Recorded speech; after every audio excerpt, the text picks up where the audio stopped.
What's up, guys, and welcome back to another video. If you follow me on my socials at all, you'll know that this year I attended the 85th annual Sturgis Motorcycle Rally. It was my first time attending the rally. I can promise you it will not be my last. My wife and I were invited by a mutual friend of ours, Mike. He was putting together a group to go. So big shout out to Mike for the invite. I'll always be grateful, buddy. And you guys can all go follow him over on Instagram. Just look up Mike Anthony Rides. He's got some shots of his bike and post some content over there, so be sure you give him a follow. So this video might seem like it's a bit all over the place. I have made some notes, so if you do see me look down occasionally, that's what I'm doing. I'm just checking back to them. But I wanted to go over some of my thoughts and my experience from the rally. I've had a ton of questions since I came back, if it was everything I expected, what was it like, what I'd do different. So I thought I'd make a quick video, go over some of these things. Again, these are in no random order. Some are do's, some are don'ts, some are tips, some are just my thoughts. But either way, if you're heading to Sturgis for your first time, I hope this video helps. So let's get into some of them. Stick around to the end. I'll give you one bonus tip that could actually save your life. My number one tip, I would say, if you're heading to Sturgis, is to bring patience.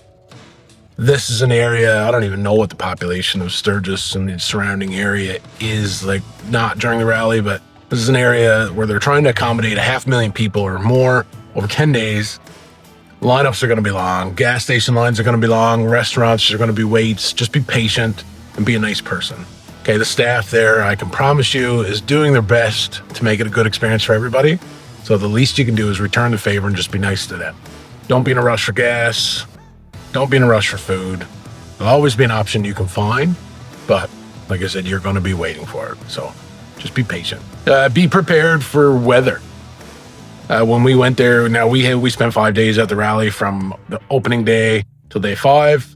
Before my wife and I left, we got lucky. Like, we had some great weather, but like storms do quite often blow into that area of South Dakota. And one did actually the first night we were there, and we were headed to see ZZ Top. There's a ton of lightning, hailed in places for a little bit. Luckily not right where we were, but just be prepared for that. Some of them you may even be better off waiting out if you are riding somewhere, but they're usually pretty intense, but they're usually pretty short. So it won't last long. Generally after the sun comes out, and it'll be a beautiful day again. Let's talk about where we stayed. So there was a group of 10 of us. We had a house rented outside the town of Lead, which was fantastic. It was almost a little bit of an escape if you wanted it. Like, you couldn't get away from the noise of the bikes and stuff completely, but it was far enough out of the way that you could get away from some of the crowds and everything that was going on with the rally if that was what you wanted to do. So your evenings could be a bit quieter. But what I will say, as good as that place was, it was perfect for the 10 of us. It does come with some inconveniences. So during the rally for concerts, if you want to have a few drinks, and obviously you don't want to be doing that riding your bike, they do have transportation there that you can buy a pass for the entire rally. And it's basically just city buses turned into more or less party buses. And they run between Deadwood, Sturgis, the Buffalo Chip, all the big areas where the concerts and stuff are going to be. And they run probably most of the day up until like 1, 2 in the morning. And while that is a fantastic option, where we had stayed in Lead, that meant we originally had to get a cab into Deadwood to catch the shuttle, get down to the Buffalo Chip for the concert. And then the bus going back to Deadwood, there was quite a gap in like the times when that bus would leave to go back to Deadwood. So you had to kind of commit to like 2-hour intervals, which for most people might be fine. But just a heads up that that's the way it is. So you're going to have to be a bit flexible and, again, be a little bit patient if that's what you're using for transportation to get down to some of these concerts. Also, cabs weren't cheap. Drivers were great. Cabs weren't cheap. Traffic. Almost everywhere you go, if you are on the main routes, if you're in and around Deadwood, headed to Rapid City, like, some of the riding is going to be fairly open, but you are going to at some point end up in what is basically a parade of motorcycles. So be prepared for that. Be good with your clutch, good with your front brake. I came back a couple of days. I'm pretty sure I was getting cramps in my forearms from just crawling through stop and go traffic.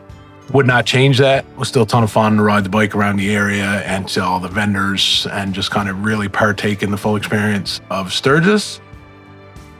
but be prepared for that level of traffic. Anywhere we went, whether it was to Black Hills Harley, Rapid City, downtown Sturgis, JP Cycles, Main Street, you were actually able to find parking that was reasonably close, I thought, given the amount of people that were there. So it wasn't too bad. But know that if you do decide to go downtown Sturgis, or most of the main areas, I believe they do clean the streets every night. So you cannot leave your bike there past 2 a.m. It will be towed. Not 100% sure about the parking lots, but if you're on one of the streets, like one of the main drags downtown Sturgis, past 2 a.m., they're going to tow your bike 100%. There are people at the Sturgis Rally from all walks of life. The bikes there are absolutely incredible. There's such a wide range of motorcycles. Literally, it doesn't matter what segment of bikes you like.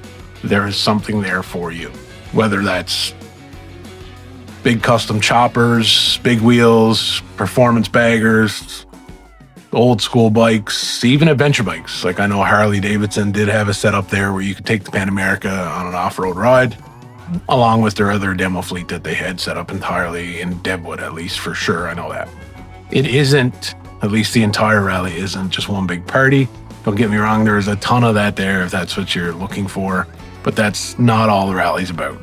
Aside from the vendors and the shows, the riding there is absolutely incredible. And some of the routes, like in the Black Hills, are like known around the world and are definitely bucket list rides for most riders.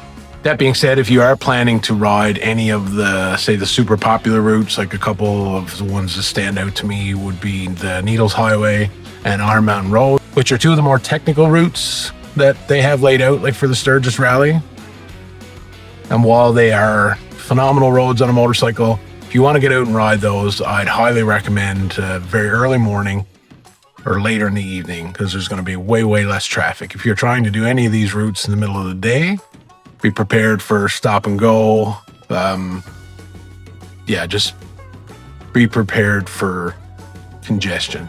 Some of those routes also, I'd recommend that you know your limits as a rider. I don't necessarily consider myself a super experienced rider, but I'm fairly comfortable on a big bike.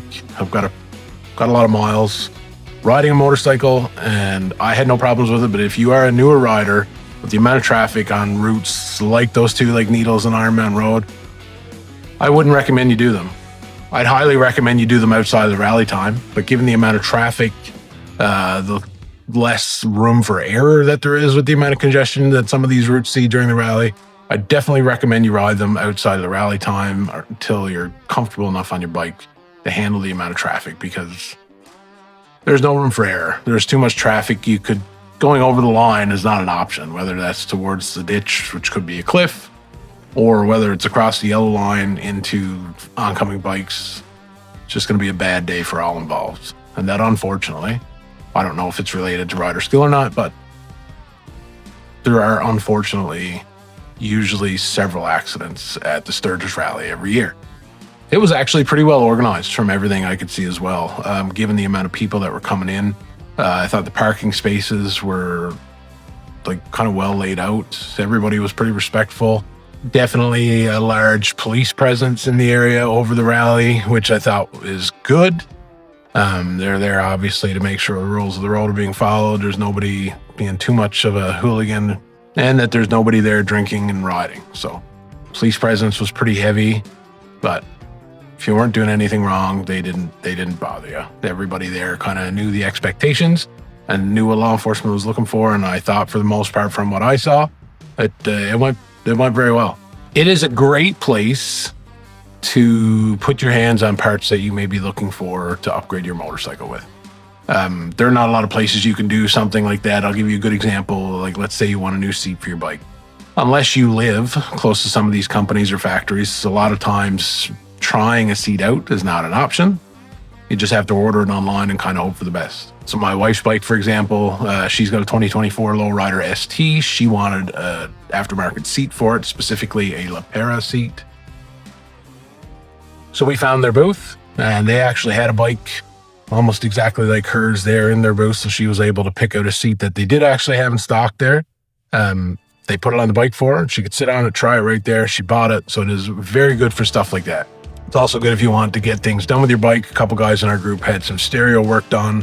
One guy had a new cam put in his bike. There's a lot of vendors there that are offering free installs and decent prices for engine work, stereo work, tire work, any customization you could think. Most of it you can actually get done right there at the rally. So if you had a couple things you wanted to get done to your bike, it could be like a one-stop shop. Buyer beware though, do some research. There was a couple of vendors there that were definitely hosing some people, taking advantage of people being at the rally, and they had their prices jacked. The people in my experience were all great. Like, it doesn't matter where you're from, what kind of bike you were riding. Like, we were all there. We all shared the same common passion, which was riding motorcycles. Everybody was friendly. I thought easy to talk to. Overall, like the people side of things, it was a good experience. Even the workers and the staff, like in any of the businesses in Sturgis or Deadwood or the surrounding area, they all seemed pretty grateful. I know the rally is a huge part of, like, say, business's annual income, like that's in that area. And for the most part, what I saw, they were all pretty grateful for it. And as long as you were nice to them, they reciprocated that to you. One thing I didn't do much of this time that I would definitely do more of the next time I go, and there will be a next time I go, would be the stunt shows and bike shows. So every day, whether it was at the Thunderdome, the Buffalo Chip, somewhere, there were stunt shows taking place. There was even a Guinness World Record broken this year for the longest jump on a Harley. Those are definitely something that the next time I go back, I will definitely take in more of. My wife did a little bit while we were doing some riding in the area on a day that she didn't ride. And it just looked like a ton of fun to take in. So that'll definitely be a goal the next time I go to the rally. Overall, we had a great time. It was a great experience. I learned a ton. The group we were with were all phenomenal. Like, being with a group of 10 people that we could all get along, laugh, carry on with, made it an even better experience. So a big shout out to everybody that was there with us. Oh, and the bonus tip: don't pet the wildlife, okay? The buffalo aren't friendly. As always, guys, thanks for watching. This will be the end of this kind of series that I've had up here on Sturgis. I hope you've enjoyed it. If you haven't watched the other ones, go back and watch them. There's 2 parts. It'll definitely show you some of the sights and sounds that you can expect to see at Sturgis Rally if you go for the first time. I'd highly recommend it if you hadn't. I don't care what kind of bike you ride. Everybody should go experience this thing at least once, and you'll probably go back. Thanks for watching. See you guys on the road.